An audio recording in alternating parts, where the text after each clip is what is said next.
السلام عليكم ورحمة الله وبركاته حبايبي طلاب أولى إعدادي، برحب بيكم. والنهارده إحنا في الفيديو الأول في ملخص درس Multiplying Algebraic Expressions اللي كان ليسون 2 وليسون 3. ليسون 2 وليسون 3 ألخصهم لك دلوقتي. خلي بالك أنا اخترت أكتر الدروس اللي كانت عاملة مشاكل لطلاب أولى إعدادي وعملت لهم ملخص في 3 فيديوهات. اخترنا درس بالإجماع، اخترنا درس Multiplying Algebraic Expressions اللي هو هيكون في الفيديو ده، وإن شاء الله الفيديو اللي جاي إن شاء الله هيكون درس الانيكواليتي. ايوه الخص لك الانيكواليتي كله ان شاء الله في 9 دقائق بالظبط. والفيديو الثالث كمان تم تصويره ملخص درس الاريا في 9 دقائق برضه ان شاء الله. والدرس بتاع النهارده احنا اخترنا مالتيبلاينج الجبريك اكسبريشنز، واخترنا درس الانيكواليتي، واخترنا درس الاريا اللي هم اكتر 3 دروس كانوا عاملين مشاكل للطلبه. تمام، كل دول هينزلوا لك ان شاء الله قبل العيد هديه مني ليك. وكمان عايز اقول لك ان اشتراك مراجعه الشهر بارت 1 وبارت 2 موجوده من دلوقتي، متاحه من دلوقتي. طبعا الكلام ده للطلبه اللي مش مشتركه في المنصه، اللي مشترك خلاص مش هيدفع حاجه تاني ان شاء الله.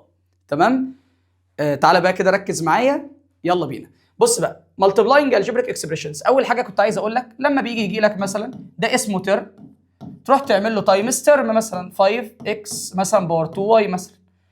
بس انا بعرف منين ان ده ترم؟ ده ترم عشان ما فيش بينهم بلس ولا ماينس، فخلاص ده ترم، ده اسمه ترم وده اسمه ترم. فاول حاجه هراجعها في الدرس ازاي امسك ترم اعمل له تايمز ترم. بمسك النمبر تايمز النمبر، 2 تايمز 5 يبقى 10. الناس اللي كانت بتصعب المواضيع لو في هنا نيجاتيف هنزله عادي، لو في هنا كمان نيجاتيف يبقى هشيله عشان نيجاتيف 2 تايمز نيجاتيف 5 هيديك 10. اكس تايمز اكس، تنزل الاكس وتعمل بلس الباور، هنا 1 وهنا 2 يبقى باور 3. عندك هنا واي وهنا واي يبقى واي باور 2. شكرا يا باشا، خش على القاعده اللي بعدها. همسك ترم اهو، ركز بقى كده معايا عشان تبقى فاهم انا بعمل ايه. همسك ترم واعمل له تايمز الجبريك اكسبريشن في كذا ترم بقى، 2x باور 2 بلس y ماينس 30 مثلا. بص بقى هتتعامل ازاي مع السؤال ده، ركز بقى كده معايا. ال 2x هتعملها ديستريبيوشن هنا وهنا وهنا. يلا 2x تايمز 2x باور 2 هيديك 4، 2 تايمز 2 4 x باور 3. 2x تايمز y يبقى 2xy. 2x تايمز نيجاتيف 30 يبقى نيجاتيف، وادي 2 تايمز 30 ب 60 اهو، او 2 تايمز نيجاتيف 30 بنيجاتيف 60 وانزل الاكس. في اي مشكله؟ طبعا خلي بالك من حته لو في لايك دي ترم تعمل لهم بلس. في طلبه احيانا بتعمل بلاوي، بيروح يعمل لي 4 بلس 2 ايكوال 6. اوعى تعمل كده عشان دول مش لايك ترم، هنا اكس باور 3 وهنا اكس واي، لازم يبقوا لايك ترم. لازم 2x مع 2x يبقى 4x عادي، 2x بلس 2x 4x.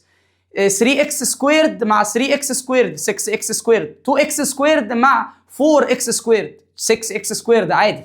طيب الجزء اللي بعده ده خلي بالك ده كان ليسون 2 رجعنا عليه خلاص. الليسون 3 بقى اللي بعده اللي هو كان عباره عن 3 قواعد اساسيين. لو هو مسك براكت فيه 2 تيرمز 2x بلس 3 مثلا، والبراكت الثاني مثلا 3x مثلا ماينس 2، ازاي كنت اتعامل مع السؤال ده؟ طبعا لو هنا عندي براكت فيه 2 تيرم وهنا براكت فيه 2 تيرم بستخدم القانون ده، فيرست تايمز فيرست، وفي الاخر سكند تايمز سكند، وعندك كمان فيرست تايمز سكند وسكند تايمز فيرست. ركز بقى يلا. فيرست تايمز فيرست 2x تايمز 3x هيديك 6x باور 2. يلا فيرست تايمز سكند بقى 2x تايمز نيجاتيف 2 بنيجاتيف 4x. بعد كده سكند تايمز فيرست 3x تايمز 3x ب 9x، وسكند تايمز سكند 3 تايمز نيجاتيف 2 يبقى نيجاتيف 6.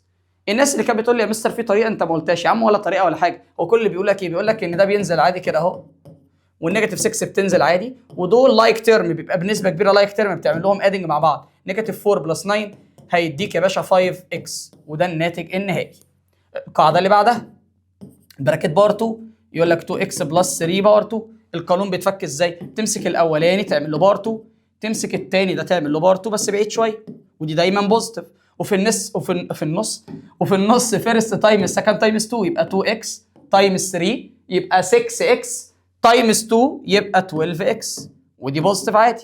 طبعا 2 لما تاخد باور 2 يبقى 4، x لما تاخد باور 2 يبقى x باور 2، وادي 12x اهي، و3 باور 2 يبقى 9، وطبعا ما فيش سمبليفاي تاني. اخر قاعده معانا لو انت معاك 2 براكتس نفس الحاجه بس ديفرنس في الساين، يعني هنا 2x بلس 3 وهنا 2x ماينس 3. ركز بقى، القانون بتاعك بتستخدم فيرست باور 2 ماينس سكند باور 2. من الاخر بعمل براكت فاضي باور 2 ماينس براكت فاضي باور 2. البراكت الاولاني احط فيه 2x، والبراكت الثاني احط فيه ال 3. طبعا الباور 2 يتوزع، 2 باور 2 يبقى 4 x باور 2 ماينس 3 باور 2 اللي هي 9. في اي مشكله؟ ده كان ملخص درس الالجبريك اكسبريشنز. طبعا لو جاب لك براكت فيه 2 ترم وبراكت تاني فيه مثلا 4 ترم، تمسك الاول ترم تعمله تايمز فيهم كلهم، وتاني ترم تايمز فيهم كلهم. وده كان ملخص سريع في 5 دقائق لي الحمد لله الجزء ده. اتمنى ان حضرتك تكون استفدت معانا ان شاء الله، وبالتوفيق ليكم وربنا يوفقكم. وما تنساش ان فيديو الانيكواليتي هينزل لك، تابعه كده ان شاء الله، هيكون بنفس السابنل ان شاء الله اللي نازله لك، وكمان فيديو الاريا. ربنا يوفقكم دايما ان شاء الله، وبالتوفيق ليكم. كل عام وانتم بخير، مع السلامه.